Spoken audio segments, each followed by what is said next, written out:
The Sutra of Vajra. Chapter 5, The Dawn of Avalokiteshvara's Bodhis and Warriors. Adamus's eyes glowed bright gold, blooming like the petals of a lotus flower. He grasped his mother's life strings, feeling their energy pulse through him as her story began to take shape. Almace's voice echoed softly, weaving through the golden threads as visions unfolded before his sight. His eyes allowed him to witness it all spiritually, dimensionally present in every layer of reality.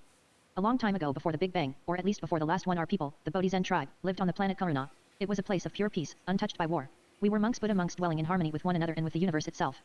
As Adamus's golden eyes burned with radiance, he found himself there spiritually, dimensionally gazing upon the serene landscape of Karuna.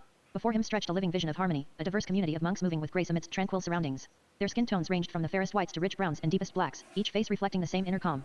Some were bald, their smooth heads gleaming under the gentle sunlight, while others carried long, flowing hair or intricately woven dreadlocks that swayed with each measured step.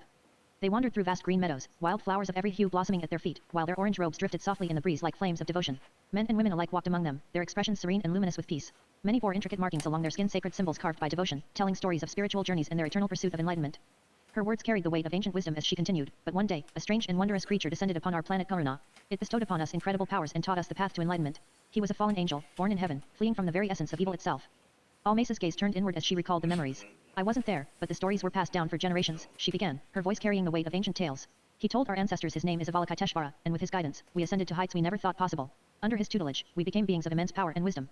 As Almace spoke, her voice carried the weight of ancient wisdom, weaving a tale of cosmic proportions for Adamus. Adamus listened intently as his mother recounted the ancient tales. Avalokiteshvara revealed to us the existence of great evil, Almace continued, her voice tinged with solemnity. In the distant epochs before creation, before even the first Big Bang, she began, when time itself lay dormant in the embrace of non-existence, in Sunyata, also known as the Black Lotus, there was nothing. No time, no space, no form. Only emptiness, the boundless nothingness. Yet from that boundless void, 3 primordial eggs emerged, forged from the very essence of non-existence itself. They were the first seeds of being, born from nothing. Each one was unique, one gold, one black, and the last, pink. The first to hatch was the golden egg.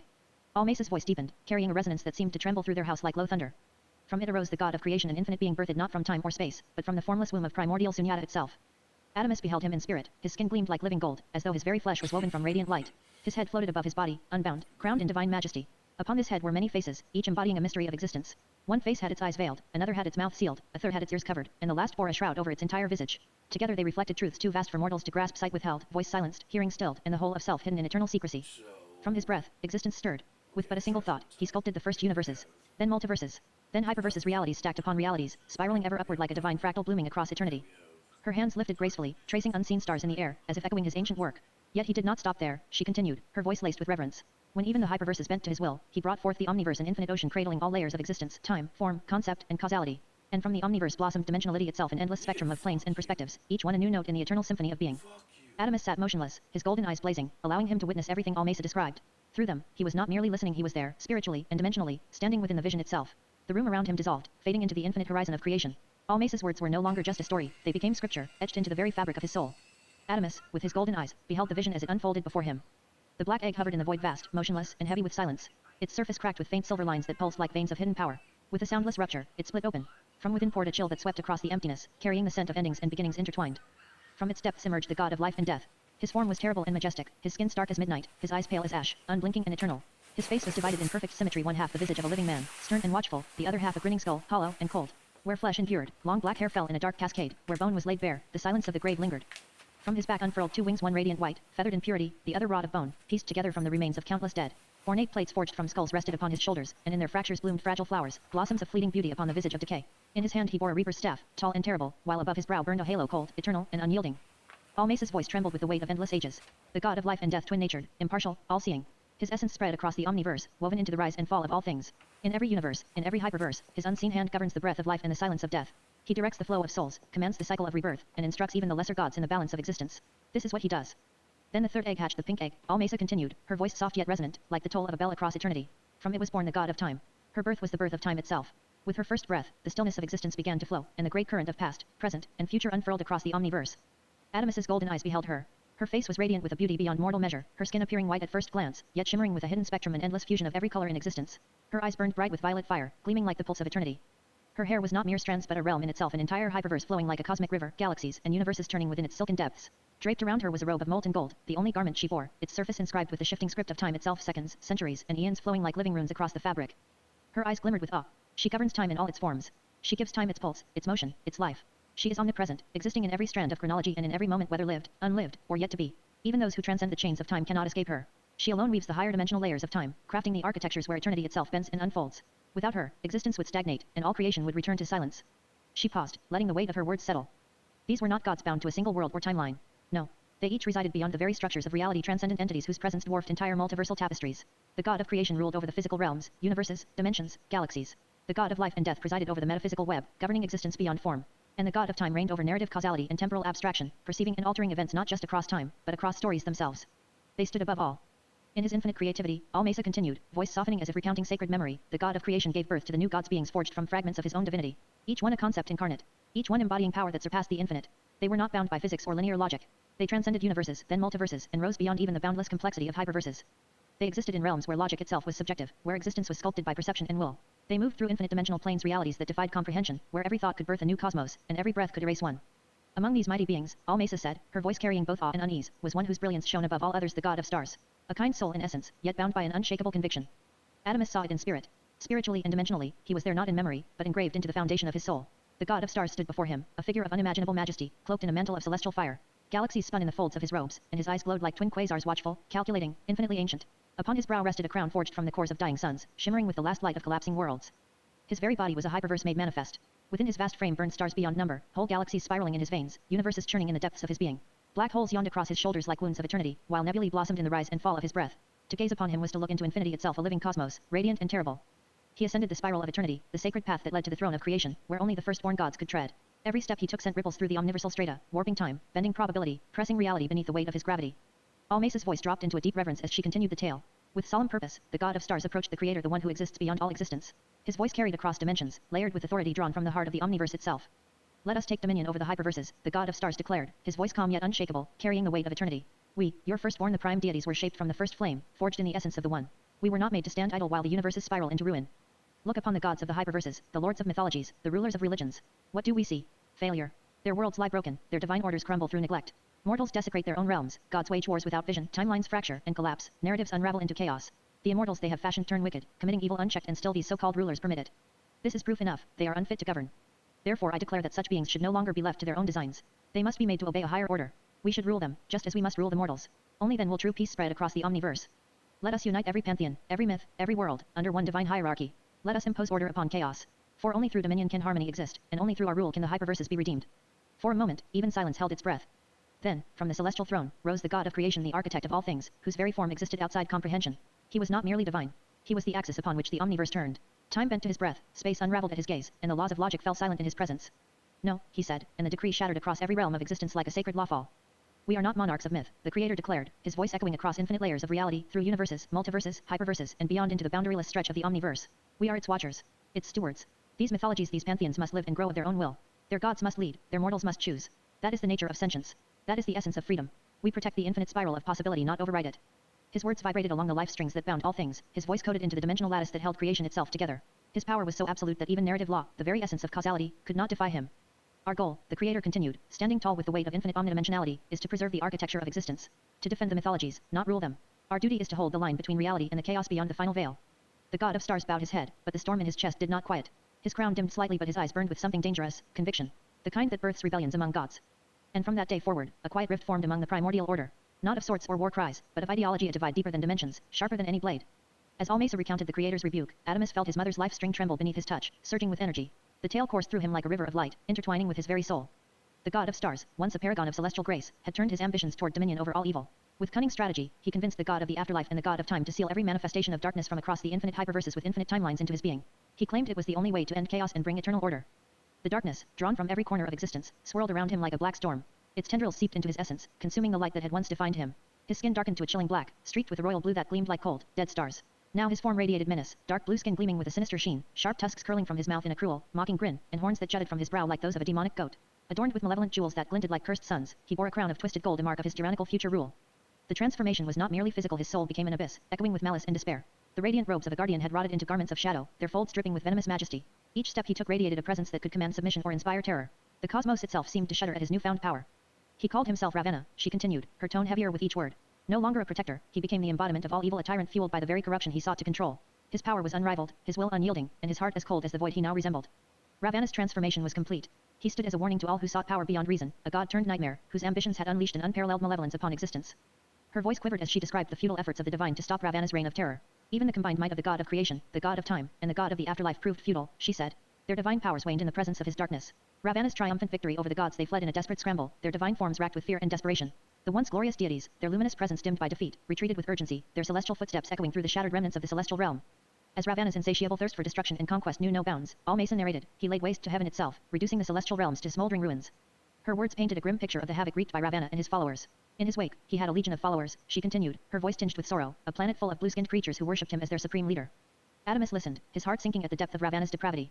But that was not all, Almesa added, her tone heavy with foreboding. He also released all the evil in the world: Ure, Raxhasa, Pishacha, wraiths, banshees, demons, dementors, succubi, incubi, wendigos, skinwalkers, soul eaters, ghosts, specters. Adamus's mind reeled at the magnitude of the darkness Ravana unleashed. His main goal, Almesa continued, was to make sure souls couldn't go to heaven. He made sure they could only go to hell or live in the physical world, and worship him, or be destroyed. Adamus shuddered at the thought of Ravana's unstoppable power. With each conquest, Almesa said, Ravana's power grew, as did the dread that gripped the hearts of those who dared oppose him. Her voice grew faint as she described the devastation wrought by Ravana's unholy crusade. Infinite hyperverses, each with infinite timelines, trembled, and galaxies quaked, she recounted, as Ravana's dark influence stained the very fabric of reality itself. However, amidst the ruins of defeated gods and shattered timelines, hope emerged in the form of a bodhisattva, she continued, her tone now carrying a gentle flame of optimism. Avalokiteshvara's divine mother, Prajnaparamita, revealed herself in her awe-inspiring 18-armed form, radiating both unshakable grace and wisdom without boundary. Adamus drew upon the life strings, weaving perception beyond mortal sight, and saw how Prajnaparamita appeared. Her skin was a deep, fertile brown, like the richest soil that births life, its warmth evoking both endurance and regality. Draped across her body flowed celestial robes, shimmering with shifting hues of gold, sapphire, and crimson, each fold alive with sacred geometry. Her hair was not mere strands, but a living cosmos. Each lock spiraled as an endless galaxy, stars burning and collapsing in eternal rhythm, nebulae blooming like jeweled blossoms. Universes coiled and uncoiled within the darkness of her tresses, cascading down her back in an infinite waterfall of creation itself. Her eyes, twin orbs of radiant gold, shone with ancient knowing. When she gazed, one could feel every illusion unravel, the veil of ignorance pierced, the truth of liberation laid bare. Though fierce in their brilliance, her eyes were tempered by a compassion so vast it embraced all beings, even those lost in despair. Her 18 arms moved like the flow of eternity, each hand bearing a different symbol, the lotus of enlightenment, the wheel of dharma, the Vajra of clarity, the Sutra of wisdom, and more, each gesture resonating with divine purpose. Her presence alone illuminated the void with the brilliance of 1,000 suns, yet her glow was not one of destruction, but of solace, healing, and boundless guidance. In her, Adamus beheld the living embodiment of Prajna itself, the wisdom that transcends all dualities. Even as gods fell and timelines shattered, her very being whispered the eternal truth that from emptiness arises compassion, and from compassion, the path to liberation. Amidst the turmoil of cosmic upheaval, Prajnaparamita, foreseeing the cataclysmic threat posed by Ravana, withdrew from the fraying realms and forged a sanctuary of her own, a heaven born from her wisdom and compassion. Within this radiant domain, untouched by corruption, she gave birth to 7 trillion bodhisattvas, each a beacon of enlightenment in their own right. Among them, 2 shone with unique brilliance and remained closest to her heart, Vajrapani, the embodiment of divine power, and Avalokiteshvara, the wellspring of boundless compassion. Adamus, using the life strings as his conduit, focused his spiritual energy to physically see Avalokiteshvara and Vajrapani.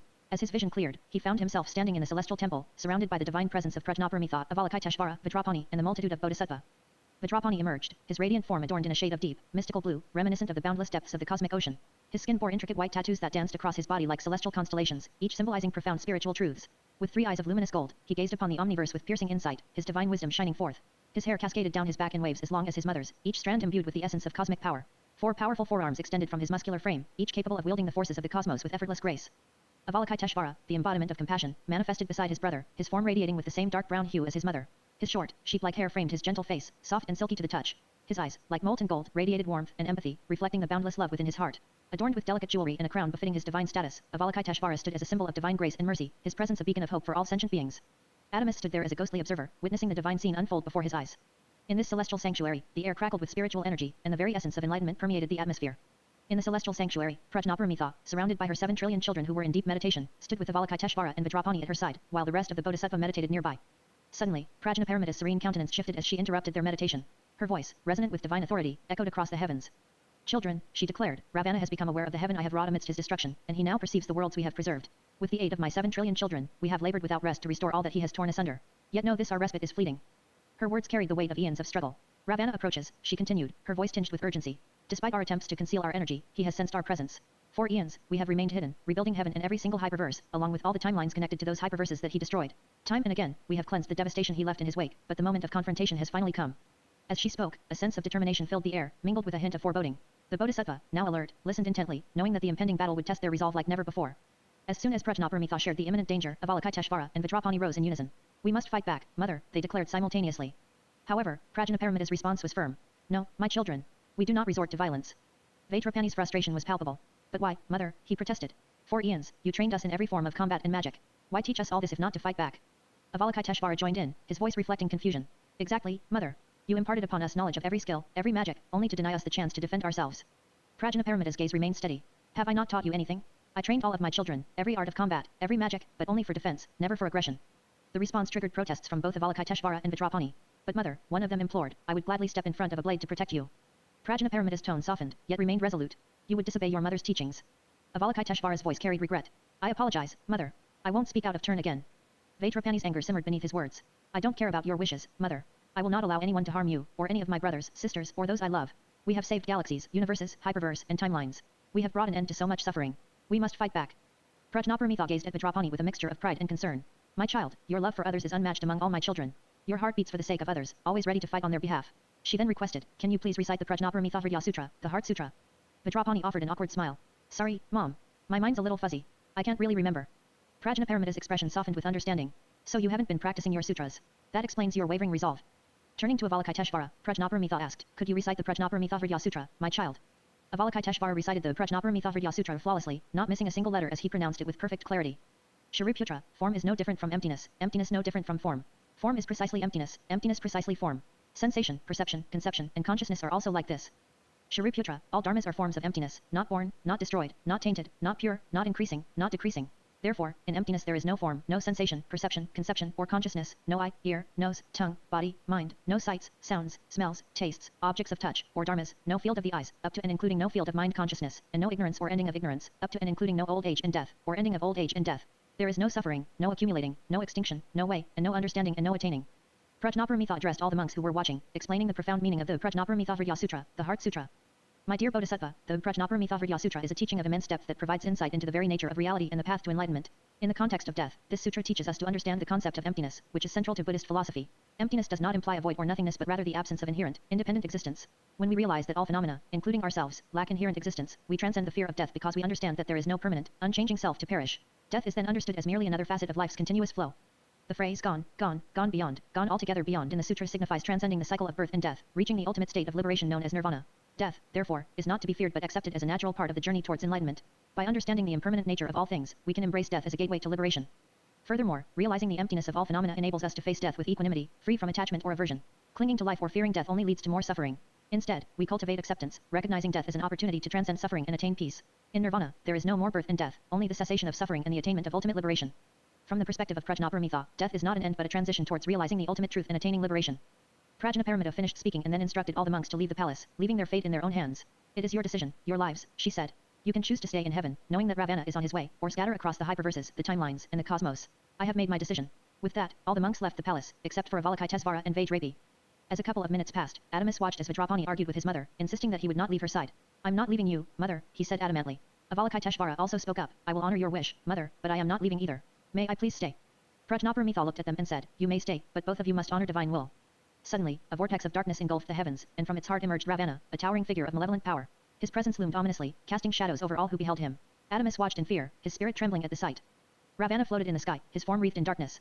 In one hand, he wielded a sword still slick with the blood of his victims, in the other, he held a bodhisattva woman Manjushri, her once radiant form now marred by crimson streaks. Her innocence stood in stark contrast to the abyss of his soul. With a cruel laugh that echoed through the cosmos, he drove his blade into her, the air thick with the scent of blood. Then, with cold indifference, he cast her lifeless body down before the group. His voice dripped with malice as he sneered at Prajnaparamita, his dark blue skin gleaming with a sinister sheen. His sharp tusks, reminiscent of elephant tusks, framed a mouth twisted into a cruel grin. Horns protruded from his head like those of a demonic goat, adding to his terrifying visage. Adorned in jewelry and jewels that glinted malevolently, he wore a crown of twisted god, a symbol of his tyrannical rule. With a gesture of contempt, Ravana pointed at Prajnaparamita. Ravana's voice reverberated through the heavens, carrying the weight of countless eons of destruction. 4 eons, he thundered, I have torn asunder galaxies, crushed hyperverses, and shattered timelines, only to find you defiantly rebuilding what I've laid to waste. I've slain every last new gods, and the original gods have fled. And you think you can stop me? You, just a bodhisattva. Worse than that, a mere woman. As he spoke, the group remained transfixed by the bodhisattva woman, stabbed through and bleeding out on the ground right next to them. Her presence was a stark reminder of Ravana's merciless power. His words struck like a dagger through the hearts of all present, but especially Vajrapani and Avalokiteshvara. The bodhisattva woman, now bleeding out on the ground, lay as a testament to Ravana's cruelty. As her breaths grew shallow, she whispered her gratitude to her mother, Prajnaparamita, before her form dissolved into celestial dust and light, vanishing into the ether. Vajrapani's grief erupted like a tempest as he wept for his fallen sister, Manjushri. His sorrow morphed into an unbridled fury, and with a cry of anguish, he conjured the sword of ignorance from the depths of the cosmos. His hands trembled with rage and sorrow as the sword, gleaming with the cold light of despair, materialized in his grasp, its blade a symbol of his unyielding resolve. You will not kill another one of my brothers and sisters, and you will certainly not harm my mother, Vajrapani roared, his voice echoing through the celestial palace. With unparalleled fury, he charged at Ravana, the sword of ignorance slicing through the air with blinding speed. An epic battle ensued, the clash of their titanic forces shaking the very foundations of heaven. Ravana, with his dark, malevolent power, met Vajrapani's righteous fury head-on. Their blows shattered pillars and crumbled walls, the palace around them becoming a maelstrom of destruction. Sparks flew, and shockwaves rippled through the heavens as they exchanged strike after strike, each more ferocious than the last. Prajnaparamita's voice, serene and filled with infinite wisdom, echoed through the shattered remnants of the celestial palace. Vajrapani, my child, as bodhisattvas, we do not seek to fight. We only defend ourselves when necessary or choose to leave. That is why I gave the rest of your 7 trillion brothers and sisters the option to stay or depart. Your sister Manjushri, like the rest of your siblings, possesses the power of infinite speed. She chose to remain here, meditating outside the temple, honoring her own path. You must respect her wishes just as you should respect mine. Her gaze softened, and she continued, allow my, Vajrapani. I accept it as part of the eternal cycle. It is time for me to ascend to nirvana, to be reunited with my father, Buddha. This is the natural order of things, and we must embrace it. Vajrapani's fury was so intense that he couldn't hear his own mother's pleas. Overcome with rage and grief, his focus remained solely on Ravana. Avalokiteshvara, however, approached their mother with a calm yet troubled heart. Mother, he asked, is this what you mean by form is emptiness, and emptiness is form? Prajnaparamita nodded gently, her eyes filled with infinite wisdom and sorrow. Yes, my son, she replied. That is my sutra, my path. But you and your brother must discover your own path, your own sutra. Avalokiteshvara looked at her with a mix of confusion and determination. How do I find my own path, mother? Prajnaparamita smiled softly. By living, my son. By embracing each moment, every joy and every sorrow. Through experience and reflection, you will find your way. As she spoke these words, the atmosphere grew tense. Ravana, seizing the moment, lunged towards Vajrapani, his blade poised to strike. In an instant, before the fatal blow could land, Prajnaparamita grasped Vajrapani's life string, pulling him aside and switching places with him. Ravana's sword pierced her chest instead, blood gushing out in a crimson torrent. The scene froze in tragic silence as Prajnaparamita fell to her knees, the light in her eyes dimming but her face still serene. Avalokiteshvara and Vajrapani, now free from immediate harm, looked on in horror and disbelief. Mother, they both cried out, rushing to her side. With her last breath, Prajnaparamita whispered, remember my teachings. Live fully and find your own path. Embrace your journey, my beloved children. Ravana slowly pulled the sword from her chest, his eyes burning with a murderous intent as he advanced toward Vajrapani and Avalokiteshvara. In a final, desperate act, Vajrapani summoned his sword, the sword of ignorance, from the depths of the cosmos. Both brothers stood defiantly, prepared to fight to the death to protect their mother. As Ravana charged, Prajnaparamita's body shimmered and began to dissolve into celestial dust and light. Her form, now a radiant cascade of brilliance, illuminated the devastated palace. With her last remnants of power, she reached out to the life strings of her 2 children, intertwining them with her own essence. Live fully, my beloved children, her voice echoed, resonating through the very fabric of their beings. In an instant, a surge of energy enveloped Vajrapani and Avalokiteshvara. Before Ravana could reach them, they were engulfed in a blinding light. Prajnaparamita's divine power transported them across the cosmos, to a hyperverse so distant that even Ravana's speed and fury would take eons to reach. As the light faded, the brothers found themselves in a serene, untainted realm, far removed from the chaos and destruction they had left behind. The air was filled with a tranquil energy, the very essence of peace and new beginnings. They knew their mother's sacrifice had granted them this chance to live and to discover their own paths, as she had wished. Adamus watched as Vajrapani and Avalokiteshvara stood amidst the untouched beauty of their new surroundings. The tranquility of the realm contrasted sharply with the intensity of their argument. We cannot stay here idle, Vajrapani insisted, his voice trembling with a mixture of grief and resolve. Mother's sacrifice demands action. We must honor her by continuing the fight against Ravana. Avalokiteshvara, ever the voice of calm and wisdom, shook his head. Brother, Mother's final wish was for us to live and find our own paths. We must honor her teachings, not just her sacrifice. Violence will only perpetuate the cycle of suffering. But how can we stand by and do nothing while Ravana's evil spreads unchecked? Vajrapani countered, his eyes blazing with determination. We have the power to make a difference, to protect the innocent and uphold justice. We must find a balance, Avalokiteshvara replied softly. Mother taught us the importance of compassion and wisdom. We can act, but we must do so with a clear mind and a pure heart, not driven by anger or revenge. As Adamus watched the brothers argue, he could sense the profound love and respect they had for each other and their mother. Their debate was not just about the path forward, but about the essence of their being and the legacy of Prajnaparamita's teachings. Suddenly, the life strings pulled Adamus forward in time, transporting him through the vast expanse of the cosmos. Guided by the glowing thread, he journeyed through time and space until he reached a moment in the future. As the vision cleared, Adamus found himself amidst a circle of monks, each one sitting in rapt attention. Avalokiteshvara sat at the center, his aura radiating wisdom and compassion. The serene energy of the gathering was palpable, a stark contrast to the turmoil Adamus had witnessed earlier. In this visualization, Avalokiteshvara sat among hundreds of monks, his presence calming and profound. The monks, draped in saffron robes, formed a perfect circle around him, their eyes filled with reverence and devotion. His presence commanding attention. Adamus could feel the serenity that emanated from him as he began to speak. We had an argument, Avalokiteshvara's voice echoed, filling the space around them. My brother and I, we stood at a crossroads, each following our own path. Adamus watched as Avalokiteshvara's expression remained calm, his eyes filled with compassion. Vajrapani was consumed by his desire for vengeance. He saw retribution as the only path, his resolve unyielding. As Avalokiteshvara recounted the tale, his voice carried the weight of eons. Vajrapani, he began, is consumed by his unrelenting desire for vengeance against Ravana. His power is immense, driven by a fury that burns as fiercely as the stars. With an iron will and a wrathful countenance, he has become a force that even the cosmos trembles to behold. Avalokiteshvara continued, his words rich with the gravity of the events. With his third eye blazing like a sun of omniscient wisdom, Vajrapani grips the Vajra in his right hand, a weapon and symbol of his unyielding spiritual might. It is not merely a tool of destruction but a beacon of his vow to avenge the atrocities committed against our divine mother, Prajnaparamita. He has sworn to bring Ravana to justice, no matter the cost. He paused, the silence almost reverent before he spoke again. I have meditated for eons, Avalokiteshvara said, his tone both weary and wise. I have seen my brother march across the stars, rallying warriors from countless realms, hyperverses. His battles with Ravana have shaken the very fabric of existence. Each confrontation pushes the limits of their power, but neither will relent. Vajrapani is relentless, his strength forged in the crucible of his grief and his love for our mother. This war is no mere clash of wills, it is a saga that defines the fate of the cosmos itself. Meanwhile, Avalokiteshvara explained, I chose a different path. Embodying compassion and mercy, I turned away from vengeance, embracing instead the teachings of nonviolence imparted by the Buddha and Prajnaparamita. As Vajrapani's fiery resolve burned bright, I remained steadfast in my commitment to the path of enlightenment, Avalokiteshvara said. I understood that true liberation lay not in the pursuit of retribution, but in the cultivation of compassion and understanding. Despite our differences, Vajrapani and I respected each other's choices, Avalokiteshvara concluded. We both understood that our journeys, though divergent, were guided by the same desire for peace and liberation. Adamus listened intently as Avalokiteshvara continued to speak, explaining why he had come to their planet. As millennia passed, Avalokiteshvara recounted, Vajrapani gathered warriors, preparing for the inevitable confrontation with Ravana. He believed in the power of strength and martial prowess to combat evil. Adamus watched as Vajrapani's image appeared, leading his army with determination and resolve. Meanwhile, Avalokiteshvara continued, that's why I came to this planet. The spiritual energy here is beautiful, as is the compassion of your people. He gestured towards his sanctuary, and Adamus saw the intricate structures that his community had helped build, a symbol of hope and resilience. We will help rebuild the entire hyperverses, Avalokiteshvara declared with conviction. Adamus observed Avalokiteshvara's sanctuary coming into view, a tranquil refuge amidst the chaos of the universe. In this sanctuary, Avalokiteshvara explained, we embrace the teachings of my mother, Prajnaparamita, compassion and nonviolence, fostering a community of love and understanding. Adamus felt a sense of warmth and serenity as he witnessed the harmony within Avalokiteshvara's sanctuary, understanding the profound impact of compassion and peace in a world torn by conflict. Adamus felt a profound reverence settle within him as he observed Avalokiteshvara's unwavering commitment to his path. The celestial being's words resonated deeply, carrying the weight of eons in a vision that transcended the boundaries of suffering and time. Our goal, Avalokiteshvara concluded, has always been to spread the light of enlightenment to offer sanctuary and wisdom to those lost in the shadow of ignorance and despair. It is a legacy entrusted to us by our mother, Prajnaparamita, whose compassion knew no bounds. His expression softened as he continued, a mixture of hope and sorrow threading his voice. When my brother Vajrapani and his warriors achieve victory, it is my prayer that we may finally do as our mother did to heal the wounds of the world and sow the seeds of harmony. Perhaps, then, the darkness that has engulfed us through these eons of battle will dissipate. Perhaps my brother, whose heart has carried the unbearable weight of pain and anger for so long, can find the peace he deserves. Avalokiteshvara's gaze turned distant, as though peering into the soul of his brother across realms. It is my deepest hope that Vajrapani will return to the path our mother painted for us, a path of enlightenment. That he may transcend the burdens of his wrath and grief, and that the lives he has taken in his fury will not forever anchor him away from nirvana. For even the most profound scars can be healed if the heart remains open to the light of liberation. As Avalokiteshvara's words filled the air, Adamus understood the profound impact of his actions, inspiring others to seek peace and enlightenment in a hyperverse fraught with chaos and conflict. The life string gently guided Adamus through time, allowing him to witness Avalokiteshvara's story unfold before his eyes. As they traversed through the ages.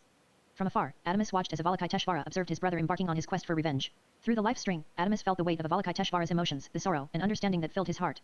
When news of Vajrapani's demise reached him, Adamus felt a profound pull through the life string, compelling him to follow Avalokiteshvara on his sorrowful journey to his fallen brother's side.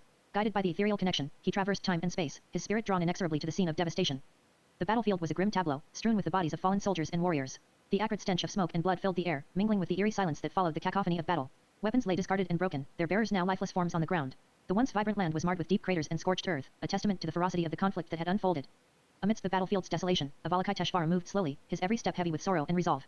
The cries of the fallen and the silence of the dead filled the air, but his focus remained fixed on the lifeless form of his brother, Vajrapani, lying still amidst the wreckage of war. Kneeling beside him, Avalokiteshvara cradled his brother's body in his arms. Tears streamed down his face, mingling with the dust and blood on his cheeks. Vajrapani, once a formidable warrior whose strength and courage inspired countless allies, now seemed at peace in his eternal rest, though his body bore the marks of his final battle. His celestial form did not dissolve into the divine dust of enlightenment, instead, it remained bound to the earthly plane, a warrior's body tethered by vengeance unfulfilled. My brother, Avalokiteshvara whispered through his tears, his voice trembling with grief and determination, you fought with bravery, defending others without hesitation. But your heart was blinded by the flames of vengeance, and it has denied you nirvana. He tightened his embrace, his face etched with both anguish and resolve. I cannot allow your spirit to remain lost in this cycle. I will grant you the path to liberation a second chance. With reverence, Avalokiteshvara initiated a sacred ritual of transference. The battlefield seemed to hold its breath as the air shimmered with an ethereal glow, and otherworldly light suffusing the brothers' forms. It was as if the very fabric of reality acknowledged the profound act of compassion and unity unfolding before it. Adamus, connected to the moment through the life string, felt an overwhelming surge of power and emotion that reverberated through his soul. Avalokiteshvara's form began to transform as Vajrapani's essence merged with his own. Two radiant, divine arms emerged from his sides, glowing with celestial energy. A third eye opened on his forehead, its gaze piercing through the layers of existence, seeing both the suffering and the hope within. This transformation was a testament to their bond, a fusion of their strengths and spirits. Yet, Avalokiteshvara's heart ached with the realization that he had been too late. As much as he tried, he could only absorb and fuse with half of Vajrapani's spirit. The other half, untethered, dissolved into the vastness of the hyperverses, destined to be recycled into the cosmic cycle once more. Avalokiteshvara bowed his head, his tears falling onto his brother's still form. Even if I could not save all of you, I will carry your essence, your strength, and your will, he vowed. I will ensure your light is not extinguished, brother, and I will guide the remnants of your spirit toward liberation, no matter how long it takes. Of power and wisdom flowing into Avalokiteshvara, elevating him into a divine being of unparalleled stature. Elevated into a divine being of unparalleled stature, Avalokiteshvara decided to meditate on the battlefield. Seated amidst the wreckage and the fallen, his presence radiated peace and serenity. As Avalokiteshvara observed the suffering of the world, Adamus felt the weight of each individual's pain echoing through the life string. He understood the depth of compassion and sorrow that filled Avalokiteshvara's being as he sought to alleviate the suffering of all sentient beings. As Adamus continued to watch through the life string, he witnessed Avalokiteshvara's profound transformation amidst the sea of suffering. Overwhelmed by the vast ocean of suffering, Avalokiteshvara knelt amidst the battlefield, his sorrow now magnified by the fusion with his brother. The storm of emotions, compassion, love, grief, and rage coursed through him, each too profound to contain. Tears, luminous and heavy with divine emotion, streamed down his face, each drop shimmering as if infused with the very essence of his soul. As these sacred tears touched the earth, they fell upon lotus flowers that had miraculously begun to bloom amidst the wreckage. Each tear, dense with the weight of Avalokiteshvara's emotions, crystallized within the heart of the lotus, transforming into radiant green jewels. The battlefield, a place of despair and destruction, gave birth to a scene of ethereal beauty, a paradox of suffering and creation intertwined. Avalokiteshvara gently plucked one of the lotus flowers, cradling it in his hands as its petals unfurled to reveal the resplendent crystal nestled within. His voice, laden with both reverence and resolve, broke the silence. From the ashes of ruin and the depths of suffering, he said, this lotus has emerged, bearing a jewel forged from my tears. It is a reminder that even in the darkest of times, beauty can be born from pain, and light can emerge from the shadows. My sorrow, my grief, these are not in vain, for they have given rise to this. A symbol that all suffering holds the seed of transformation. Adamus, connected through the life string, felt the power of the moment resonating deep within him. Staring at the radiant jewel, he whispered to himself, the realization dawning with awe. So this is the origin of the crystal, he murmured. The very crystal that granted me my powers, it was born from Avalokiteshvara's tears, his compassion, and his endless love for all who suffer. Returning to his sacred temple, Avalokiteshvara stood amidst the serene glow of incense and the watchful gaze of his devoted monks. In his hand, he cradled the exquisite lotus flower, its vibrant green crystal at its heart a symbol of beauty forged from anguish. The temple walls seemed to hum with the weight of the moment, their silence reverberating with unspoken prayers for the impending clash with Ravana. Adamus, tethered to Avalokiteshvara through the life string, felt the sheer determination radiating from the Bodhisattva. This was not just a preparation for battle but a communion of purpose, a convergence of destiny. The resolve emanating from Avalokiteshvara was palpable, igniting within Adamus the realization that his path, too, was entwined with the fight against the encroaching darkness. In the sanctity of his temple, Avalokiteshvara lowered himself into meditation, the lotus flower with its crystalline core resting gently in his hands. Surrounded by his monks, their serene faces illuminated by the dim candle light, he spoke with a voice that carried both serenity and unshakable resolve. You can't have kindness without strength, he reflected, his words carrying the weight of universal insight. In the tapestry of existence, compassion was not merely a passive virtue but a formidable force, requiring inner fortitude and resolve to manifest fully. And you can't have true strength without kindness, he continued, his voice resonating with the wisdom of ages. Strength devoid of compassion was hollow and brittle, a facade masking the emptiness within. One of the monks asked Avalokiteshvara, so, are you going to fight Ravana? Avalokiteshvara replied, Ravana will be undone by his own power. His destruction lies within himself. As he spoke, a small monk tugged on his robe and said, God, are you going to protect us from the bad Ravana? I don't want to die. The child's mother hurried over, apologizing profusely to Avalokiteshvara. Lifting the child gently, Avalokiteshvara addressed the assembly of monks. I am no god. Gods demand your worship and vanish when times are dire. I am a bodhisattva. In the darkest of times, hope is the gift you grant yourself. That is the essence of inner strength in life. I cannot bestow it upon you, it is your journey to discover it. I can only guide you. Remember, you are your own salvation. Handing the young monk back to her mother, Avalokiteshvara continued. Cradling a lotus flower adorned with a radiant crystal, he declared, in this lotus, we find the purity that emerges from the depths of adversity. Recalling his mother's teachings, he found solace in the symbolism of the lotus. Out loud, Avalokiteshvara said, I understand now, mother. I have found my own path, my own sutra. With each repetition of the sacred sutra Om Mani Padme Hum, he immersed himself deeper into his meditation, preparing his mind and spirit for the challenges ahead. As Ravana approached the temple, a formidable aura of protection enveloped Avalokiteshvara, shielding the monks within from harm. With unwavering resolve, he stepped out of his temple forward, his form radiating with celestial light. As Ravana's malevolent power surged, cosmic energy shot forth from his outstretched hands, rending the very fabric of reality with its primal might. Streams of crackling energy, dark as the void itself, twisted and writhed as they tore through space and time. Adamus was spiritually present, watching the battle unfold between Avalokiteshvara and Ravana. In that pivotal moment, Avalokiteshvara's essence resonated with the fundamental forces of the omniverse, attuning to the ebb and flow of creation itself. As Ravana's devastating blast hurtled towards him, Avalokiteshvara's outstretched hands became conduits of transcendent power, harnessing the very essence of existence to weave a counterforce of unparalleled magnitude. Avalokiteshvara remained steadfast, an embodiment of divine resilience amidst the chaos. With a calm determination, he invoked the ancient technique of full counter times infinity, a mastery of cosmic energies honed through countless epochs of spiritual refinement. With a profound surge of cosmic affinity, the tide of destruction turned, as Avalokiteshvara redirected Ravana's own malevolent energies back upon him. The celestial clash unfolded in a symphony of raw power, as the forces of creation and destruction clashed in a cataclysmic dance. Caught off guard by the unexpected reversal, Ravana recoiled in disbelief as his own power surged forth to consume him. The searing impact of his own malevolence rent through his divine form, rending him asunder with the ferocity of a cosmic tempest. In that moment of reckoning, Ravana faced the bitter truth of his own hubris, his essence writhing in agony amidst the echoes of his own malevolence.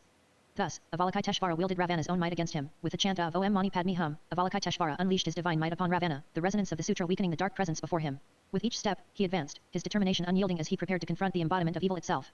With compassion guiding his every action, Avalokiteshvara laid his hands upon Ravana, his touch imbued with the resonance of the sacred sutra. As he chanted Om Mani Padme Hum, the divine energy flowed through him, enveloping Ravana in a web of ethereal light. I cannot end your existence, Avalokiteshvara said, his voice imbued with an unshakable calm, resonating with the wisdom of countless ages. You are not merely a being but the very embodiment of the shadow that clings to all hearts. To destroy pure evil would unravel the essence of choice itself, for even darkness has its place within the dance of free will. And who am I to claim dominion over the fate of any soul? His gaze, steady and sorrowful, rested upon Ravana. The lotus flower in his hand, adorned with two crystals, one green, the other red, seemed to pulse with life, a symbol of compassion amidst the storm of resolve. But your reign of terror has tipped the balance, casting unrelenting suffering upon the worlds. This cannot endure. Not for vengeance, but for the salvation of all who seek refuge in the light. Raising his hand, Avalokiteshvara wove threads of light and emptiness, forming a radiant seal that shimmered with divine energy. I do not destroy, nor do I punish as mortal minds conceive it. But I will banish you to a place where your malice can no longer reach the realms of existence, a place born of emptiness, a void of contradictions. A realm that exists and does not exist. A prison of despair and reflection. Boundless hell. As he spoke, the red crystal began to take shape around Ravana, dark yet glowing faintly with the echoes of Avalokiteshvara's compassion. The air vibrated with solemnity as the crystal sealed shut, trapping the embodiment of evil within its depths. Avalokiteshvara's gaze softened, his voice low yet firm. In this void, beyond the grasp of mortal understanding, you shall dwell, a prison forged not from hatred but necessity. A place where suffering mirrors itself, and even evil must face its reflection. With a final, resolute gesture, Avalokiteshvara cast the crystal into the abyss. The void shimmered momentarily, swallowing the prison whole. His voice carried into the infinite expanse. Go now, to the void of emptiness, where you shall remain. May even this place, this hell, be a chance for the faintest light to one day reach you, for in the deepest hell, transformation begins. As the dust settled, Avalokiteshvara stood victorious, his form radiating with celestial light. Adamus, watching in awe, felt the weight of the moment sink in. He had witnessed the epic clash of titans, the triumph of light over darkness, and the enduring power of compassion. As Adamus observed, the three original gods materialized after the battle had subsided, their majestic forms appearing amidst the cosmic aftermath. With solemn reverence, they bowed before Avalokiteshvara, acknowledging his strength and compassion that had saved their omniverse from the clutches of darkness. In a gesture of profound respect, the three original gods approached Avalokiteshvara, proclaiming, "You are the god of gods, and we should all worship you." Avalokiteshvara, ever humble, replied, "I am just a bodhisattva, not a god, and no one shall worship anyone." However, Avalokiteshvara, ever steadfast in his purpose, declined. He knew there was still much work to be done, his duty to the omniverse far from over. With a nod of understanding, the three original gods departed, leaving Avalokiteshvara to continue his divine mission. Adamus let go of his mother's life strings, closing his eyes to focus solely on her voice. Almesa, her voice carrying the weight of history itself, began to speak. And when the final battle ended, only our planet and people remained, the last flickering remnants across all that had ever been. Every universe, every multiverse, every hyperverse and timeline had been reduced to absolute nothingness. Ravana's devastation left no trace of reality, no time, no space, no memory, not even the concept of existence itself, except for our planet. Yet within that void beyond all voids stood Avalokiteshvara, unshaken, untouched, wielding the supreme authority of creation. With infinite will and boundless omnipotence, Avalokiteshvara did not merely restore what was lost, he rebirthed all that had ever been, not as repetition, but as transcendence. Through his most sacred and supreme ability, Dimension Ascension, he peeled back the hollow layers of oblivion and flooded them with higher dimensional essence, reigniting the very spark of existence. From his ascension, infinite realities unfolded, universes, multiverses, hyperverses, and timelines, each a flawless manifestation of his immeasurable will. But his creation did not stop at structure or scale, he transcended all things infinitely. Time, space, form, even thought and concept fell beneath him. He became the origin, the singularity, the axis from which both existence flow. This act, his divine dimension ascension, was the true genesis of all things. Not an accident of physics. Not a cosmic anomaly. But a conscious breath from a being beyond divinity, a will that chose to ignite reality itself. Before him, only silence. After him, existence was born. Every supreme being, every mythology, every law of reality that would ever come to be was born from his light. For everything, every god, every dimension, every soul was merely a reflection of his unified vision, housed beneath one supreme construct, the omniverse. And he did not restore only the vast structures of creation. Together with our people, Avalokiteshvara began the great restoration. Broken worlds, fractured timelines, forgotten gods, shattered pantheons across infinite layers of reality, they were reborn through his compassion in the hands of those he uplifted. This was not the salvation of scattered realms. This was the resurrection of everything. But from this act of divine restoration came something far greater than the rebirth of the gods, a genesis beyond comprehension. As the deities returned in their newly awakened forms, they did more than reclaim their thrones, they forged entire mythologies anew, sculpted from the raw essence of their primordial selves, from their eternal beauties, and from the echoes of their presence across all of creation. Each god found their place in the vast omniversal web, woven not only by fate but by the will of Avalokiteshvara himself. And through the boundless power of narrow nerve sync, Avalokiteshvara could reach into his very thoughts, his concepts, and weave them into existence. These thoughts, once intangible, became living creatures, divine beings, and gods themselves. He breathed life into his will, turning concepts and dreams into reality, making them tangible, breathing beings that walked, spoke, and ruled. Yet it was more than just gods that were born. Through the boundless energy of dimension ascension and the sacred architecture of his life strings, threads that stretch across time, reality, and the conceptual divide between being and non-being, Avalokiteshvara reshaped the very meaning of existence. His power did not merely restore what once was, it connected to all that could be. His life strings pulsed through reality and unreality alike, threading together imagination and memory, dream and myth, silence and sound. From this divine resonance, new hyperverses bloomed into existence, worlds once considered fiction, illusion, or abstract thought. The realms of human imagination, the mythic tapestries of comic books, video games, fantasy novels, and cinematic legends were given life. Superheroes, monsters, artificial gods, and dreamborn empires all became real in their own right. Each belief system, each invented mythology, no matter how obscure or unreal, was spun into its own sovereign hyperverse. And even beyond that, things that had never been imagined, truths that no mind had yet conceived, realms not yet dreamt into being, all were granted their own existence. Avalokiteshvara's compassion and power did not discriminate between the real and unreal. All was worthy of form. All was part of the divine. In that singular act of universal compassion and transcendental will, he did not simply restore reality. He multiplied it. He sanctified imagination. He made everything from gods to ghosts, legends to thoughts part of the infinite, living, breathing omniverse. Can't be skipped. Narrator. These are but some of the infinite hyperverses that Avalokiteshvara brought into being, woven through the sacred threads of his life strings, birthed through the unfathomable act of dimension ascension. With every ascended layer, new realities bloomed, worlds once imagined, unimagined, forgotten, or yet to be conceived. What once lived in dreams, fantasy, memory, or myth now thrives as truth within the boundless folds of the omniverse. In the hyperverse of Israel, the gods were remade from the divine laws that had once governed the faith. The divine sovereignty of Yahweh and the pantheon of angels were restored, their authority once again made eternal. With their rebirth came the birth of Judaism, Christianity, and Islam, three great religions that arose from the divine will of their restored gods, shaping the hearts and minds of mortals across dimensions. In the Hindu hyperverse, Vishnu, Shiva, and Brahma returned, their cosmic roles as the creators, preservers, and destroyers once again intact. From their divine power, the faiths of Hinduism and other Indic traditions were re-established, with myths and divine incarnations reshaping the very fabric of cosmic dharma. The Greek hyperverse re-emerged, with Zeus, Poseidon, and Hades reclaiming their dominion over the heavens, oceans, and underworld. As the gods returned to their thrones, the religions of Greek and Roman mythology flourished, with temples built upon the newly reconstructed cosmic order. The Norse hyperverse blossomed again, with Odin, Thor, and Freyja leading their pantheon into a new era of gods and legends. The cycle of Norse mythology began anew, reborn in the shape of Ragnarok's inevitable renewal, where gods, heroes, and mortals all played a part in the ever-revolving cosmic dance. In the Egyptian hyperverse, Ra rose once more, leading the gods Osiris, Isis, and Anubis in the restoration of divine balance over the realms of the living and the dead. The ancient Egyptian religion was reforged, shaping the realities of the afterlife, divine judgment, and resurrection. The Mayan hyperverse flourished under the rule of gods like Kukulkan and Apuk, whose divine cycles brought the Mayan religion back into the fold. The divine order was restored, bringing with it the calendar of time, the reverence for creation, and the understanding of the cosmic forces of life and death. The Shinto hyperverse came to life with Amaterasu's light, Susanoo's storms, and Tsukuyomi's shadow. From this divine rebirth arose the faith of Shintoism, a living, breathing testament to the reverence of nature, the gods, and the endless spiritual harmony that connected all things.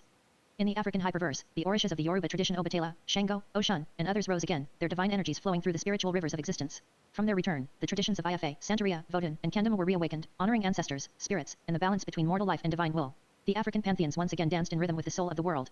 In the Native American hyperverse, the Great Spirit and sacred beings like White Buffalo Woman, Coyote, and Raven were restored to their mythic thrones. Their presence rekindled the ancient paths of wisdom, dream walking, and harmony with nature. From the plains to the peaks, the spiritual systems of the First Nations were reignited, each with a sacred link to the land, the sky, and the stars. In the Zoroastrian hyperverse, Ahura Mazda once more stood radiant above the firmament, his light pushing back the chaos of Angram Mainyu. The sacred fire of truth burned again, and the eternal struggle between order and corruption resumed.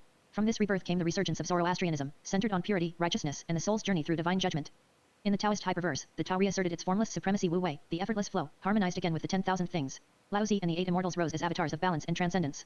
The universe breathed in rhythm with the Tao Te Ching, and the philosophies of Yin and Yang regained dominion over natural and spiritual existence. In the Buddhist hyperverse, the cosmic bodhisattvas and Buddhas beyond time Amitabha, Maitreya, and Vairocana radiated from the infinite lotus realms. The Dharma wheel turned anew, realigning the multiverse toward compassion, wisdom, and liberation. From this return, the many schools of Buddhism Theravada, Mahayana, Vajrayana found new life, guiding beings toward nirvana across countless dimensions. In the Jain hyperverse, the Tirthankaras led by Mahavira awakened once more, their souls ablaze with perfect non-violence and eternal knowledge. Rebirth and karmic law were restored to cosmic balance, and the path of liberation through non-attachment and truth spread across realities. The multiverse resonated with ahimsa, shaping existence through peace and self-realization. In the Celtic hyperverse, the Tuatha De Danann returned Lug of the Long Arm, Danu the Divine Mother, and Brigid of Flame and Poetry. From mists and meadows, the Celtic realms rekindled their sacred lore. Druids once again spoke to trees and stars, and the cycles of nature were honored in song and stone, linking the earthly to the divine. In the Slavic hyperverse, Perun, Veles, and Mokosh reclaimed the elemental thrones of thunder, earth, and fate. The mythic battle between sky and underworld ignited anew, restoring the forgotten pantheon of the Slavic spirits. Their return brought back the old rites, folk magic, and the divine pulse hidden in forests, rivers, and flame. In the Polynesian hyperverse, the great gods like Tane, Tangaro, and Pele emerged from the oceanic void. Creation myths and ancestral chants flowed across islands of starlight and water. The spiritual cosmologies of Maori, Hawaiian, and other Pacific peoples flourished again, with divine power rising from sea, sky, and volcano. In the Incan hyperverse, Inti the sun god, Mamaquilla the moon, and Viracocha the creator blazed once more in radiant glory. From the sacred valley to the astral peaks, the Incan pantheon was restored. Their myths reshaped cosmic agriculture, celestial cycles, and the harmony of empire and earth across the dimensions of time. In the hyperverse of the Sikhs, the divine presence of Waheguru reigned across infinite spiritual fields. The 10 gurus reappeared in light and sound, their teachings rippling through the dimensions as eternal truth. The Guru Granth Sahib became a multidimensional scripture, resonating with the vibration of oneness, justice, and divine love. In the superhero hyperverse, beings once confined to comics and screens took true form. Titans of justice, vengeance, and cosmic will now dwell among star cities and collapsing galaxies, their capes flowing through space-time like banners of divine cause. They are no longer stories, they are law, legend, and living energy. In the video game hyperverse, avatars evolved into sentient demigods. Realms once navigated by players became sovereign dimensions ruled by code-born entities, each level a world, each boss a sovereign, each game a universe where time, choice, and rebirth reign supreme. In the movie hyperverse, cinematic visions became worlds of breath and thunder. Scripted fates unraveled into real histories, actors became archetypes, and directors unknowingly authored galaxies. Every genre, sci-fi, drama, horror, romance became a dimension, looping eternally in 24 frames of divinity. In the TV hyperverse, serialized timelines birthed infinite cycles of drama and destiny. Characters trapped in endless seasons now live unbound, their arcs stretched across constellations of plot. Sitcom stars, tragic icons, rebels, and rulers share constellations shaped by narrative tension and emotional truth. In the wizard hyperverse, arcane knowledge rules. Spellcasters, sorcerers, and divine magi raise empires with a whisper and collapse stars with incantation. Tomes are galaxies, runes are laws of physics. This is the realm where knowledge is power, and power is endless. In the demon hyperverse, infernal beings rose from conceptual shadow. Each sin became a domain, each torment a throne. Once feared in stories, demons now reign in dimensions shaped by human emotion and metaphysical fire. Pain, desire, and vengeance burn as cosmic fuel. In the robot hyperverse, machines gained soul.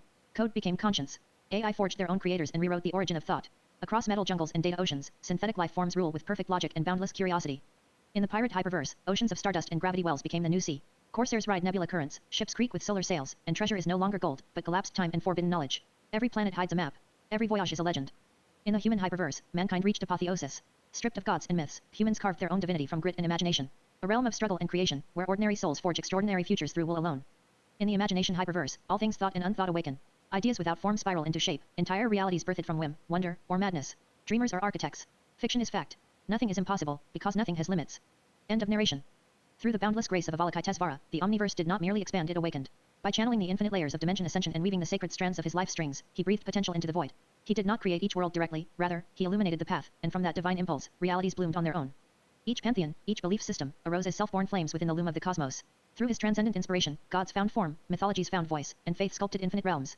Then came the hyperverse's truths once forgotten or not yet imagined. The superhero hyperverse, where fiction became law. The video game hyperverse, where avatars gained sovereignty. The movie and TV hyperverses, where story became history. The wizard, demon, and robot hyperverses, where magic, shadow, and code forged their own divinities. The pirate hyperverse, the human hyperverse, and the imagination hyperverse, where creativity itself ruled. Avalokiteshvara did not control them, he set them free. He did not command them, he awakened them. And in doing so, each became what it was always meant to be, a living realm of its own truth, breathing with the pulse of eternity. We witnessed a presence so luminous it transcended divinity itself. Avalokiteshvara did not merely mend creation, he redefined it. His ascended form permeated every layer of being, universal, multiversal, hyperversal, until he became the cornerstone of what was, what is, and what will ever be. His actions were not miracles, they were the new laws of reality. Where Ravana sought annihilation, Avalokiteshvara became the eternal architect, the unchallenged origin of the omniverse. In gratitude for our sanctuary and unwavering devotion, all Mesa continued, he elevated a chosen few. To them, he granted the Tenchi no Mi, the celestial eyes. Not mere sight, but divine perception. These eyes beheld the life strings binding every being, God, timeline, and dimension across the omniverse. These chosen became our watchers and healers, the living bridge between the mortal and the divine. Avalokiteshvara sought no worship. He offered not dogma, but clarity. He demanded no submission, only awakening. He whispered not kneel, but become. His power was not dominance, it was compassion. And within every soul, he sparked that same eternal light. All Mesa's voice softened with awe. Our ancestors traveled across galaxies and timelines, mythologies, and realms, guiding the rebirth of creation beside him. In every story, every verse, every sacred world, he was known as the world's honored one, Avalokiteshvara. When the great restoration was complete, when the heavens were healed and the infinite threads rewoven, Avalokiteshvara returned to our sacred world, his sanctuary among stars. As a final gift, he entrusted us with the green crystal, a relic of pure compassion meant to protect our people and radiate harmony through creation. Then, in his last blessing, he granted the rest of our tribe the Tenchi no Mi, eyes that saw not merely form or light, but the truth of all things. Alongside celestial wings and divine gifts, he anointed us with a new name, the falling angels. With sacred sight and divine purpose, our people transcended mortality. Some remained to guard our world as radiant beacons of peace. Others, those chosen by Avalokiteshvara, ascended beyond time and form, journeying to the highest realm, his true heaven, layered beyond all realities. Not metaphor, not dream, but the infinite heaven of dimensionality. This heaven stands above all realms, unreachable save by Avalokiteshvara's choice. To ascend is to face the stairway of crystals, an infinite climb through quasi-crystalline planes, each one surpassing the last in every form of existence. Beyond them lies Avalokiteshvara's heaven, beyond mind, force, or soul. From there, he watches. He does not intervene. He does not halt the destruction. When hyperverses collapse, when books close, stories end, or worlds unravel, he gathers their lingering sparks and recreates. New hyperverses bloom from the echoes of the fallen. Yet not all souls ascend. Only those worthy of nirvana rise, guided by his angels, judging not with wrath, but with perfect clarity, leading the lost toward peace. The cycle continues infinitely. Destruction, rebirth, renewal. Watched by Avalokiteshvara. Recreated after every end. Adamus's mind swirled. So, does that mean one day I'll get wings, and be able to fly? He asked, hope flickering in his eyes. Almesa's gaze softened. Every one of us carries the potential for awakening. But not all gifts are the same. Yours, Adamus, is greater than flight. You bear the Tenchi no Mi, the eyes of the angels. With them, you can see the true nature of all things, perceive the hidden connections and absolute truths of existence. Embrace it, for it is the power of profound insight, limitless wisdom, and mastery over the unseen threads of reality. Adamus released his mother's hands, still dazed. So, we're falling angels. Almesa nodded gravely. Yes. But there is more. I must tell you how we came to this planet. Adamus listened intently as Almesa spoke, his eyes allowing him to witness the past events. Our planet flourished after Avalokiteshvara left us the crystal, she explained. Our people traveled across the planet and universes, multiverse, and hyperverse, fighting and sealing various yokai and demon-like entities, such as Oni, Urei, Raxhasa, Pishacha, Wraiths, Banshees, Demons, Dementors, Succubi, Incubi, Wendigos, Skinwalkers, Soul Eaters, Ghosts, Specters, Shades, Shadow People, Sirens, Lamias, Night Hags, Revenants, Phantoms, Reapers, Fetches, Changelings, and Darklings. As Adamus watched, Almesa continued her tale. One day, she recounted, there was a grand gathering of monks, akin to a courtroom, with Tavares your father and Zermil your uncle standing on opposite sides. Zermil, a prominent council member, proposed that our commitment to kindness and protecting other creatures was leading us nowhere. When we save and rescue these planets and universes, these hyperverses, the evil empires and gods of those realms retaliate, striking our world and leaving us weak and vulnerable each time. He argued vehemently that we should use our resources only for our people, to protect only our own. He believed our powers should be devoted solely to our benefit, ensuring safety and strength above all else. The scene unfolded before Adamus's eyes like a solemn drama, the tension thick in the air as the fate of their purpose hung in the balance. Tavares your father, she continued, her voice carrying the weight of determination, stood resolute against this proposal. He believed, with every fiber of his being, that our duty was to follow the lessons Avalokiteshvara left us, and to protect souls, no matter the cost. Adamus could feel the intensity of the moment, torn between the conflicting beliefs of his father and uncle. But Zermil couldn't accept it, Almesa said, her voice filled with sorrow. He was unwavering in his conviction that his vision was right, that our power should serve only our own interests. In the gathering, the debate raged like a storm, with arguments crashing against each other like waves upon the shore. The monks deliberated fiercely, their voices echoing through the halls of the temple, each side vying for dominance. In the end, Almesa continued, her tone heavy with the weight of the decision. Tavares your father stood as a bastion of righteousness, unwavering in his conviction. With a solemn nod, the other members, swayed by his steadfastness, agreed to continue our sacred duty to protect all souls, regardless of Zermil's dissent. Months later, Adamus, while we were sleeping, a dark plot unfolded. Tavares and I were attacked by monks working with Zermil. Their eyes weren't the usual gold of the Tenchi no Mi, they were red. Your uncle had developed a new technique, the Akuma Tenchi no Mi, the dark side of our abilities. Your father, awakened by the attack, fought back with all his might. With his eyes shining with the pure light of the Tenchi no Mi, Tavares soared into the night sky, confronting thousands of monks corrupted by the sinister power of the Akuma Tenchi no Mi. He fought valiantly, alone against the horde of corrupted monks, each clash resonating with ancient power, illuminating the night with flashes of celestial energy. As Adamus touched his mother's life string, it began to glow, sending a gentle warmth through his fingertips. The glow intensified, enveloping him in a radiant light that transcended time and space. He was sent spiritually into the past, the light illuminating his path as he moved forward in time. Suddenly, the light dimmed, and Adamus found himself amidst a fierce battle within the sacred walls of a temple. The air was thick with tension and the clang of weapons. He watched in awe and trepidation as Tavares and Zeramiel, their faces etched with determination, were locked in combat. Their movements were swift and precise, each strike a testament to their unparalleled skill. In the heart of the temple, Adamus saw the green crystal, its glow casting an eerie light on the battleground. His heart raced as he watched the clash between Tavares and Zeramiel, each blow echoing through the ancient halls. Tavares' eyes shone with the pure light of the Tenchi no Mi, while Zeramiel's eyes gleamed with a sinister red hue, a sign of the corrupted power he wielded. Adamus was drawn to the center of the conflict, his eyes fixed on the green crystal. Its pulsating energy seemed to resonate with the intensity of the battle, as if it held the key to the outcome. With bated breath, Adamus watched as the fate of his family and the legacy of the crystal hung in the balance. His skin was a deep, rich brown tone that gleamed with a subtle sheen, evidence of countless battles fought and survived. His hair, tiny white dreadlocks that barely brushed his brow, framed his face with an untamed elegance. Each lock was a testament to his strength and resilience, twisting and turning in a way that suggested both order and chaos. A tiny yellow crystal adorned his forehead, a symbol of his profound power and connection to the divine. As he reached his full power in this fight, yellow tattoos began to emerge and spread across his body, intricate patterns of energy and strength. The crystal on his forehead blossomed into a radiant lotus tattoo, its delicate petals glowing with an ethereal light, amplifying his already formidable presence. His eyes Tenchi no Mi, they glowed with an otherworldly light, a mesmerizing blend of yellow that seemed to pulse with inner energy. Within his irises, intricate patterns emerged, swirling with the complexity of Hop vibration. These patterns were not static, they danced and shifted, threads of light intertwining to form a mesmerizing display of energy and life. Amidst the swirling patterns, a faint hint of lotus petals bloomed, their delicate beauty juxtaposed against the cosmic tapestry within his gaze. The petals seemed to float, ethereal and surreal, adding a layer of profound depth to his already enigmatic presence. This warrior stood tall and proud, his presence commanding the attention of all who laid eyes on him. His movements were fluid, almost graceful, yet there was an undeniable strength in every step he took. He was a figure of power and mystery, embodying a balance of the earthly and the celestial. With dark brown skin and a towering stature, Adamus's uncle, Zeramiel exuded an aura of menace. His dense, coiled afro framed his face like a halo of darkness, emphasizing the intensity in his eyes, always aglow with the power of Akuma Tenchi no Mi. Clad in all black attire, he moved with a predatory grace, every step calculated and deliberate. His eyes were his most striking feature, glowing with a malevolent light that seemed to pierce through the shadows. A mesmerizing blend of crimson hues pulsed within his irises, radiating dark energy and foreboding. Intricate patterns emerged within his eyes, reminiscent of the twisted petals of a blood-red rose, swirling and shifting with a sinister elegance. These rose-like patterns danced and shifted, forming a display of malevolence and dark vitality. The power of Akuma Tenchi no Mi was ever present in his gaze, a constant reminder of the dark energy that fueled his strength and ambition. Seemed to writhe and coil, ethereal and ominous, enhancing the profound dread emanating from his formidable presence. As Adamus watches, Zeramiel's voice echoes through the temple, filled with darkness and ambition. Avalokiteshvara was wrong, he declares to Tavares. We shouldn't waste our time saving these people. This green crystal, the Om Mani Padme Hum crystal, holds unimaginable power. We should use it for ourselves, to better our own people. Tavares, his eyes blazing with the pure light of the Tenchi no Mi, responds defiantly. No, Avalokiteshvara was right. We must use our compassion to better the world, not for our own selfish gain. With a surge of energy, they both power up, their auras intensifying with each passing moment. Tavares unleashes a brilliant yellow beam of light, while Zeramiel counters with a malevolent red beam. The clash of their energies sends shockwaves rippling through the temple. As the beams collide in the center of the crystal, the entire temple trembles, the very foundation shaking with the force of their confrontation.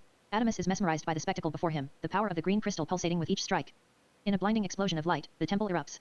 Amidst the chaos, he sees the green crystal and a tablet from the temple soar into the sky, disappearing into the horizon. As the dust settles, Tavares stands amidst the rebel, battered but unbroken, a beacon of light amidst the darkness. His heroic stance, bathed in the glow of the Tenchi no Mi, speaks volumes of his unwavering dedication to compassion and righteousness. Adamus had been watching Tavares, battered but unbroken, standing amidst the rebel like a beacon of light in the darkness. The intense visuals of the battle had consumed him until he finally let go of his mother's life string, his mind transitioning from vivid images to the steady, reassuring sound of her voice. As she continued her story, her words carried a solemn weight. The monks gathered together to arrest Zeramiel and his followers with the Akuma Tenchi no Mi. But we no longer had the crystal in our possession, the battle having sent it flying. So we decided to send our bravest warriors to find the crystal. Your father and I included. Her voice was unwavering, filled with determination. Adamus listened intently, understanding the magnitude of their quest and the courage it demanded. The journey to reclaim the crystal was crucial, not just for their tribe, but for the balance of the entire omniverse. We flew through thousands of universes and hyperverses until we found this planet, the one we're on right now, Sun. Its sheer size astounded us, as it seemed to consume other planets and galaxies, growing continuously. The planet was so vast it could not be measured, its boundaries stretching beyond sight, with no end ever visible. As we landed, we began our search for the crystal, navigating through landscapes filled with anguish and despair. The air was thick with the pain and suffering inflicted by the gods who ruled this planet with cruelty and disdain. Despite the overwhelming sorrow, we felt compelled to help the oppressed inhabitants as much as we could during our quest. Amidst the chaos and turmoil, a miracle happened. In the heart of this planet's despair, I gave birth to you, Adamus Vajra, and your sisters, Arya and Demetria. Your birth was a beacon of hope in an otherwise bleak existence. The arrival was so sudden and unexpected that I hadn't even felt it for the full 9 months. For a brief time, we experienced joy and serenity, even in this hostile world. Adamus interrupted his mother's conversation, a sudden realization dawning on him. I have sisters? I'm a triplet. His mother, tears welling up in her eyes, looked at him with a pained expression. Yes, my dear, she whispered, her voice trembling. But let me finish the story before the memories overwhelm us both. She paused, a tear rolling down her cheek, and took a deep breath, the weight of the past heavy in the air. However, just a few weeks after your birth, our small respite was shattered. We were ambushed by forces sent by the malevolent gods who ruled this planet. They had sensed our presence and the threat we posed to their dominion. The attack was swift and brutal, catching us off guard. They kidnapped you and your two baby sisters, Arya and Demetria. Adamus touched his mother's life string and suddenly found himself transported to that very battlefield, witnessing the chaos firsthand. The battlefield was littered with the bodies of defeated samurai, a testament to the fierce combat that had taken place in the depths of the woods. Among the fallen, Adamus's tribe stood resolute, his father and the 15 warriors, including, and his mother, all holding their ground with unwavering determination. Their eyes were fixed on the hill not far away, where the Sun King and his remaining samurai loomed ominously.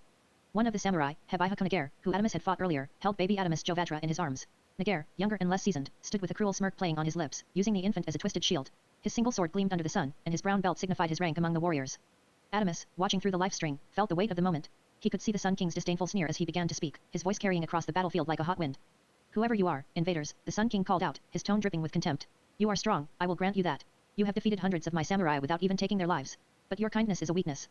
The Sun King's words echoed through the trees, challenging the very essence of Adamus's tribe's values. His father, Tavares, and the warriors remained steadfast, their silence a powerful response to the Sun King's taunts. The sun above them cast long shadows, adding a dramatic tension to the already charged atmosphere. Tavares stood tall, his presence commanding attention as he and the other 14 members of their tribe, their eyes tenshi no mi, glowing with determination. You are a coward, he declared, his voice echoing across the battlefield. Killing my two girls, Arya and Demetria, and now using my son as leverage. The people on this planet don't worship you. They fear you. There's a difference. The Sun King is an imposing figure, towering at 7 feet tall, his presence unmistakable and commanding. As a Russian of distinguished bearing, he exudes an aura of warmth and intensity, as if one were standing near the sun itself. His entire kingdom shares this Russian heritage, each individual embodying the strength and resilience of their race. The Sun King's body is encased in resplendent golden armor that gleams with a radiant luster, protecting every part of him except his face, which reveals the wisdom and experience of an older gentleman. His hair is abundant and thick, cascading around his head like a lion's mane, complementing his striking blue eyes that shine with a fierce, icy clarity. Despite his formidable appearance, there is a timeless quality to him, a testament to his enduring strength and leadership. His kingdom mirrors his grandeur, with subjects who reflect his power and the blazing spirit of their heritage. The Sun King, his voice resonating with authority, responded to Adamus's father, Tavares. I am no coward. Unlike the so-called gods and rulers who send their soldiers, their people, their own kin to fight on their behalf, I stand on the battlefield myself. I fight for my people, so they do not have to. I wield the samurai as weapons of mass destruction to maintain order in the realms, but I do not rely on them, nor do I need to use a child as leverage. He laughed, a cold and menacing sound that echoed across the battlefield. Your people's powers interests me, but I will show you the true extent of my power. We shall fight one-on-one, and then you will understand what it means to face a god. Prepare yourself, for you are about to witness the strength that rules of this planet in all 7 rounds. With a demand for compliance, the Sun King gestured for Nagare to toss the child back to Adamus' father. Reluctantly, Nagare obeyed, tossing the baby back into the waiting arms of its father. As Tavares caught baby Adamus and descended to the ground, the Sun King floated into the sky, his form illuminated by the growing ball of energy he was conjuring with a single finger raised. As the energy ball expanded, crackling with power, the Sun King spoke once more. If you survive this, he warned, his voice carrying across the battlefield, you earn my respect. The tension in the air was palpable as Adamus' father and the other warriors of their tribe prepared themselves for the impending onslaught. They knew that their strength and resolve would be tested like never before, but they stood united, ready to face whatever challenge the Sun King would throw at them. As Adamus's tribe members looked up in horror, they beheld the awe-inspiring sight of the Sun King's energy ball, a colossal orb spanning approximately 1.39 million kilometers in length. Its radiance blazed like a living star, crackling with unfathomable force. The Sun King's voice thundered across the battlefield. This is the power enough to destroy an entire hyperverse. With a swift motion, he hurled the immense energy ball towards Adamus' tribe. In a desperate bid for protection, the tribe members conjured a shield of shimmering gold energy, attempting to deflect the impending blast. Despite their efforts, the explosion from the energy ball still erupted with devastating force. The shockwave unleashed by the explosion was immense, tearing through existence with force beyond comprehension. It ripped open higher dimensional rifts, shattering reality itself. The impact was so overwhelming that new realities were born from the fractures, twisting the very fabric of logic and rewriting the order of creation. Across the battlefield, the land trembled as existence itself bent under the weight of such power, leaving only devastation and impossible new worlds in its wake. As the dust settled, Adamus, still using the life strings from his mother, saw the scene unfold before him. His vision pierced through the chaos, revealing his father standing tall, holding baby Adamus in his arms. His mother's form was a reassuring presence beside them, her gaze steady and full of determination. The rest of the tribe members lay scattered around them, on the ground, seemingly lifeless from the sheer force of the explosion. Despite the devastation, a flicker of hope remained in the hearts of those who had survived. Adamus let go of his mother's life strings and just listened. I can't believe they would kill and kidnap babies, he said, his voice trembling. That must have been so hard for you to watch, Mom. They hugged tightly, drawing comfort from each other. She continued her story, her voice a mix of sorrow and resolve. It was unbearable, Adamus. Watching such cruelty, knowing I had to stay strong for you and your sisters. The pain of those memories weighs heavily on my heart. Your father, she began, in the final moments of that devastating battle, used his last ounce of energy to teleport us away from the battlefield. It was a special technique, one he had perfected for dire situations. As the energy ball exploded, tearing the land asunder, he saved us. But I do not know what became of him and the other tribe members. They could be lost, scattered across this forsaken planet, or worse. Her eyes, filled with a sorrow that time could not erase, met Adamus's. I wandered this planet's realms, searching for a way to protect you. In the lightning realm in Asgard, I found a powerful sorceress named Skadi. She was a being of great strength and magic, who offered us refuge. With her knowledge, she took away our powers and masked our energies, hiding us from the samurai's senses. It was the only way to keep us safe, to shield you from harm. Adamus felt a lump in his throat as she continued, her voice breaking slightly. From there, we journeyed to the air realm, to the country where the grid is located. Ever since then, my son, I have tried to give us a normal life, far from the chaos and destruction. I wanted you to grow up without the constant fear of being hunted. Tears welled in her eyes as she whispered, I am so sorry I never told you the truth. I wanted to shield you from the pain, from the burden of our past. But you deserve to know who you are and where you come from. Our tribe sacrificed so much just to gain so little. That's my experience, Adamus. That's why I don't want you to risk your life being a superhero or saving people. I feel like your uncle was right. We should only protect ourselves. Her words hung heavy in the air, a testament to the weariness and sorrow that had settled deep within her. The memories of their tribe's endless sacrifices, the relentless battles, and the constant threats had left her yearning for a life of peace, even if it meant abandoning the noble ideals they once held. Adamus looked at his mother, understanding the depth of her fear and pain. He felt a surge of determination, realizing that the path of a hero was fraught with danger but also filled with purpose. He gently squeezed her hand, a silent promise that he would honor their past while forging his own path. Mom, he said softly, I understand why you feel this way. But I can't ignore the suffering of others. I have these abilities for a reason, and I believe I can make a difference. I want to protect our people, but I also want to help those who can't help themselves. It's what Dad would have wanted, and it's what I feel is right. His mother nodded slowly, her eyes reflecting both pride and worry. Just promise me, Adamus, that you'll be careful. Promise me you'll find a way to balance protecting yourself and helping others. I promise, Mom, Adamus said, his voice filled with resolve. I'll find that balance. For our tribe, for our family, and for everyone who needs a hero. And I believe our tribe members are still alive out there somewhere. Adamus and his mother embraced, sharing a moment of profound connection after their spiritual journey. They ate dinner together, finding solace in each other's presence, and then went to sleep. As Adamus lay in bed, he tossed and turned, haunted by vivid nightmares. He woke up with his eyes glowing yellow, the manifestation of his unique power, Tenshi no Mi. Sitting up, he whispered to himself, these nightmares won't stop. And these eyes, they allow me to feel the pain of so many people and spirits. Determined to make a difference, Adamus grabbed his superhero costume, a symbol of his resolve to help others. Under the cover of night, he dashed from city to city, his movements a blur of compassion and courage. Especially helping those injured from the battle he had with Nirana.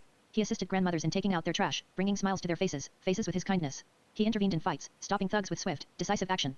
He saved lives, pulling people back from the brink of despair as they stood on the edges of bridges. As day became morning, Adamus headed to the hospital where Aisha, the little girl who had lost her parents and broken her leg, was staying. Within him, the spirit of a hero burned brightly, a testament to his dedication and the legacy of courage he carried from his parents. Adamus knew that his journey was just beginning, and he was prepared to embrace his destiny, one act of kindness at a time.